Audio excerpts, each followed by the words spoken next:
नमामि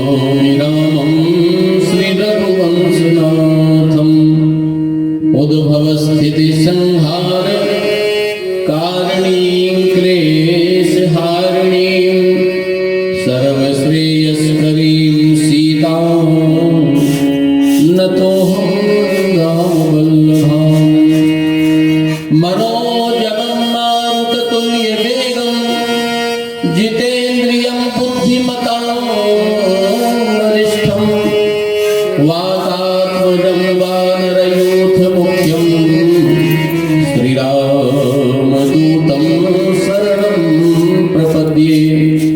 गुरुर्ब्रह्मा गुरुर्विष्णु गुरुर्देवो महेश्वरः गुरुस्साक्षात् परब्रह्म तस्मै श्रीगुरवे नमः। अखण्डमण्डलाकारं व्याप्तं येन चराचरं तत्पदं दर्शितं येन तस्मै श्रीगुरवे नमः। वन्दं तुलसी के चरण जिनकीन्हो जग काज कलि समुद्र मूढ़त लख्यो प्रगट्यो शब्द जहाज। वन्दं अवध भुआल सत्य प्रेम जेहि राम जी पद बिछुरत दीन दयाल प्रिय तनुत्र इव परिहर्यो बिछुरत दीन दयाल प्रिय तनुत्र इव परिहर्यो। अखिल कोटि ब्रह्मांड नायक परात्पर ब्रह्म अकारण करुणा भुवनालय लोकाभिराम मनोभिराम भक्तानंद वर्धक आनंद कंद भगवान श्री सीताराम चंद्र जी अनंत बलवंत राम कथा रस रसिक संत श्री हनुमंत लाल जी महाराज पूज्य चरण गोस्वामी तुलसीदास जी महाराज विराजमान भगवान की पावन कथा का श्रवण करने के लिए पधारी हुई सभी सद्गृहस्थ सुखी श्रोतावृंद भक्तिमती माता और देवियों। तुलसीदास जी कहते हैं जब त्रिवेदीन दयाल राघव साधु संगति पाए जेहि दरस परस समागमादिक पाप राशि नसाए। परमात्मा की परम कृपा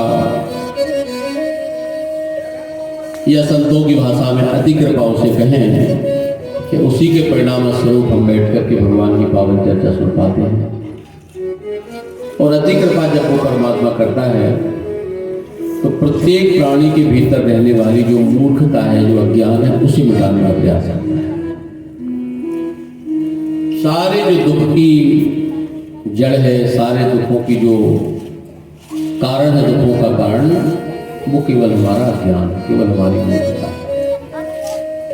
जिस मामले में जिस क्षेत्र में या जिस शास्त्र में हम अज्ञानी बने हैं जिस व्यवहार में अज्ञानी बने हैं जिस संसार में अज्ञानी बने हैं तो जिस जिस क्षेत्र में हमारे भीतर अज्ञान होगा मूर्खता होगी उसी क्षेत्र में हमें कष्ट होगा परेशानी होगी। जहाँ ज्ञान की प्रबलता हो जाएगी हम ज्ञान जग जाएगा तो कहीं कोई भय नहीं।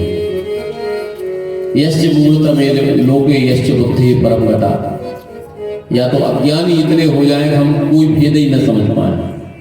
सांप काट लेता है शेर खा जाता है ये भी भेद पता ना हो तो भी सुखी रहे इतनी मूर्खता होगा।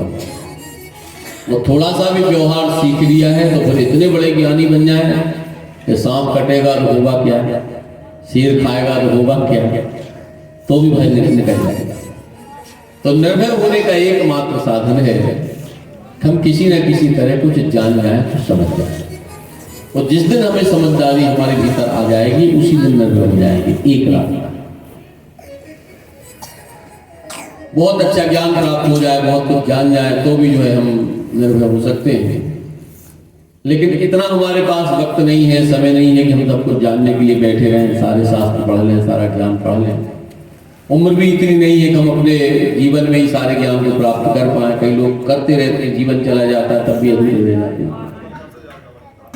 तो फिर दूसरा एक और रास्ता है निर्भय होने का, और वो तुलसीदास जी फिर कहते हैं भगवान शिव के शब्द में, श्रवण कथा मुख नाम हृदय हरि, सिर प्रणाम सेवा करे अनुसर, नयन निरखी कृपा समुद्र हरि, अग जग रूप भूप सीतावर, यही ज्ञान वैराग्य भक्ति है, हरि तोषण यह सुहृद आचरो, तुलसीदास शिव मते पंथ यह, और चलत सदा सपनिहु नाहि डर, चलत सदा सपनिहु नाहि डर।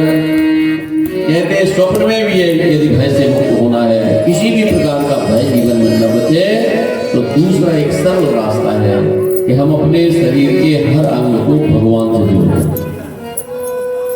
हमारे कान भगवान की कथा सुने, हमारी आंखें भगवान का दर्शन करें, हमारे पैर भगवान के मंदिर की तरफ चलें, हमारे हाथ भगवान की सेवा में लग जाएं, तो हमारा चिंतन जो हृदय है जिससे हम ध्यान आदि करते हैं वो भी भगवान की समर्पित हो जाता है। शरीर का यदि प्रत्येक अंग परमात्मा की सेवा में लग जाएगा तो ऐसे कर्म करने वाले के जीवन का भय भी खत्म हो जाएगा, उसे भी कोई डर नहीं रहेगा। इसके अतिरिक्त संसार से मिलने वाले भय, संसार से मिलने वाले दुख, संसार से मिलने वाले संकट और संसार से मिलने वाली परेशानियों का कोई निदान नहीं है, कोई दान नहीं। कुछ कर्मकांड हैं जिनसे कुछ निदान किए जाते हैं, लेकिन उनसे भी किसी समस्या का निदान नहीं होता। केवल समस्या को झेलने की ताकत हमारे भीतर आ जाती है कि हम ये करा रहे हैं, शायद ये समस्या मिट जाएगी। तो उतने देर के लिए वो शक्ति हमारे भीतर जग जाती है कि जिससे हमें ये लगता है कि नहीं अब हम इस समस्या से मुक्त हो जाएंगे, क्योंकि ऐसा हमने करा दिया। मिटता नहीं है, क्योंकि कर्मों का जो परिणाम है, अवश्यम भावी भावानाम प्रतिकारो भवेद यदि तदा दुखम न यज्ञेन बलराम युधिष्ठिर।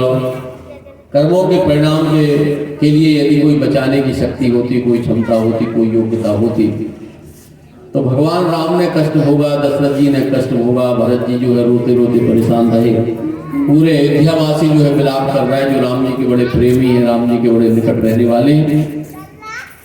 धर्मराज ने जो है युधिष्ठिर ने कष्ट भोगा, राजा नल ने कष्ट भोगा।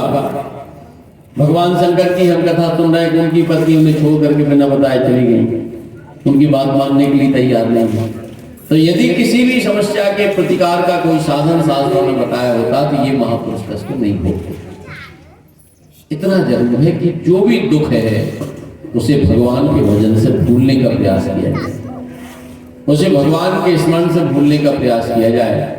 और भगवान की शरण में जब हम चले जाएंगे, भगवान में जब मन लग जाएगा, तो सहज में इतना आत्मबल बढ़ जाएगा, इतनी आत्मशक्ति बढ़ जाएगी कि बड़े से बड़े विपत्ति को भी हम सहज में भोगने की क्षमता प्राप्त कर लेंगे, ताकत प्राप्त। इसी के लिए सत्संग होते हैं, इसके लिए कथाएं होती हैं।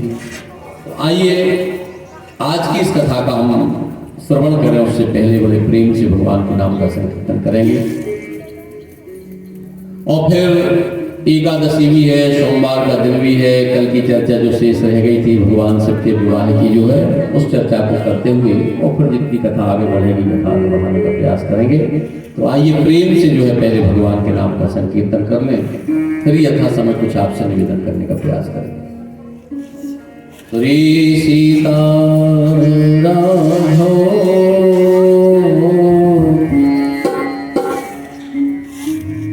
जय सीता